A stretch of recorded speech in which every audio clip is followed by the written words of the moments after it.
peut-être qu'il les a Ils sont tout petits peut-être. intégrés, peut-être tout petits, on les voit peut-être pas. Bon, en tout cas, ça ne changera pas l'issue de cette course. Non. Qu'il l'ait ou qu'il ne l'ait pas. Non. Concurrence regroupe. De l'argent sur le 15, hein, 9,30, 9,60. Ça baisse pour le 14 également, 7,90. Ça baisse beaucoup pour le 7, 5,30. Hélas maintient Hélas, sa position également. à 7,90. Ouais, divisé en deux. Allez.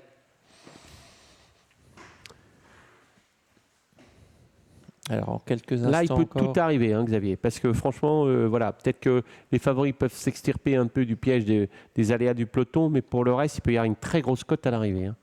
Ce ne serait pas exclu. Allez, voilà. Ce sont On prend sa place. qui n'ont pas beaucoup d'expérience. On a presque fait le plein, puisque je vous rappelle que le 5 crédit de Capri décline la lutte, il est non partant.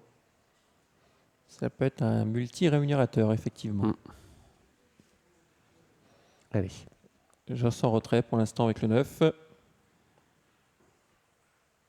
Et lui, il va falloir qu'il s'extirpe de là, surtout. Hein. Il aurait mieux été à la position du numéro 7, là, en Mara, mais bon, c'est ainsi. Et voilà qui s'élance. Un bon départ de Kingston Dico qui va peut-être faire des affaires de Jos Verbeek parce que du coup, ça va l'aspirer sans doute. Et très bon départ au centre. Eh bien, des favoris de cette course, c'est le numéro 7, c'est Ramara Vritaot. Et Ramara Vritaot vient prendre le commandement à Kingston Dico. Et puis, vous avez vu que Jos Verbeek s'est sorti de son piège et finalement se retrouve en 4e position dans le sillage, notamment du numéro 10 qui est là tout près. Ouais, le 3 vient d'être disqualifié, de même que le 4 et le 11. Donc 3, 4, 11, 3 concurrents hors course. Le 7, Ramaravri, tout à l'avantage devant Kingston Dico. On retrouve ensuite Orazio Danvin, le 12. 4e position maintenant pour Radinka Vritout, le numéro 9. Un peu plus loin, on tente de se rapprocher avec Powerproof, le 14. Et surtout le numéro 2, qui est là, l'on accorde, c'est Patrol DV. Peloton déjà très très étiré. Le 13 au galop à l'arrière également. Ouais, Joss passe une banderie, hein, regardez-le, il n'y avait pas de train. Du coup, comme il a vu que devant c'était sa compagne d'entraînement, il va peut-être venir la couvrir avec ce numéro 9, Radinka Vritaot. On va sans doute laisser passer car Radinka Vritaot est en train de venir et le partenaire numéro 7, Ramara Vritaot, a tout intérêt tout de même à ne pas combattre avec Jos Verbeek qui vient maintenant prendre le commandement. Ouais, et Joss en tête avec Radinka Vritout qui va se rabattre en 2e position, Ramara Vritout.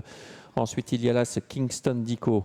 À distance, on retrouve le numéro 12, c'est Orazio Danvin. À l'extérieur, Paquito se rapproche, le numéro 15, avec également Patrol DV qui vient en 6-7e position. Et on reprend en tête désormais avec Radinka Vritout. Ils sont bien mécanisés, hein, les partenaires de Philippe Guéquer. Et comme Christophe Depuig ne veut pas se faire piéger, il sort avec Kingston Dico. Il va venir couvrir Jos Verbeek, qui essaye de les résister. Décidément, ça se passe peut-être pas comme prévu pour les deux représentants d'Equer. Et notez que Jos est obligé de contrer. Et je pense que Christophe ne va pas insister. Le 15 vient plus loin, c'est Paquito DH. Est très très bien placé ce Paquito DH. Et tout près, il y a également Orazio Danvin. J'ai l'impression que la course est un peu faite. Hein. Oui, avec des concurrents qui accélèrent. En tête, Radinka Vritout, Kingston Dico. En 3e position, Ramara Vritout. Attention, on pourrait tirer les marrons du feu parce que Ramara Vritout ne fait que suivre pour l'instant, alors qu'on continue d'accélérer en face avec ces deux concurrents hein, qui bataillent pour prendre la tête.